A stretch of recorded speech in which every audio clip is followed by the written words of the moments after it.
Au Luxembourg, pas trop loin de la maison. Ouais, ouais, ça fait du bien, c'est le seul que je fais. Donc ouais, c'est pas trop loin. Puis demain matin, je prends l'avion ici pour aller à Saint-Sébastien. Donc voilà, doublement efficace. Mais Saint-Sébastien demain, c'est la Dream Team quoi. Ah, il y a une bonne équipe, ouais, il y a une bonne équipe, mais bon, il faut avoir la motivation de chacun parce que on a usé beaucoup d'énergie mentale au Tour de France et c'est pas toujours simple de se remotiver 6 jours après seulement. Mais bon, on va voir ce que ça donne. En tout cas, normalement, après le Tour, les jambes sont toujours bonnes, donc on essaiera de s'en servir. Et est-ce que le fait d'être première équipe au classement mondial, c'est un objectif en soi? On en parle pas? Est-ce que c'est vraiment quelque chose d'important pour vous ou pas? Bon, c'est pas la chose la plus importante dans une saison, mais c'est clair que si on peut avoir cette première place, ça représente beaucoup de choses quand même parce que on est une équipe beaucoup basée sur le travail d'équipe, justement sur la cohésion.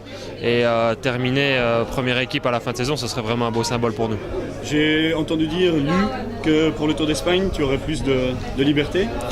Oui, l'équipe est moins forte, on ne part pas spécialement pour le podium. Donc il y aura Benati qui sera là pour les sprints, mais je pense que j'aurai un rôle libre en montagne, donc c'est super intéressant pour moi. Donc peut-être se rapprocher encore un peu plus du top 10 que la 11e place et l'intégrer, c'est un objectif? Ouais, c'est une victoire d'étape?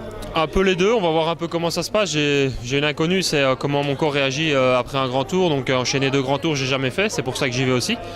Mais si tout se passe bien, ouais, pourquoi pas jouer un top 10 et même peut-être pourquoi pas une victoire d'étape.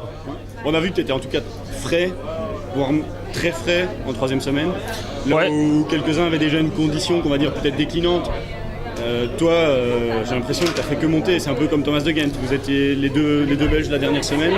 Ouais, mais j'ai pas fait toutes les étapes des montagnes à bloc non plus. Donc quand on peut s'épargner dans la dernière demi-heure de course en montagne, on sauve beaucoup d'énergie.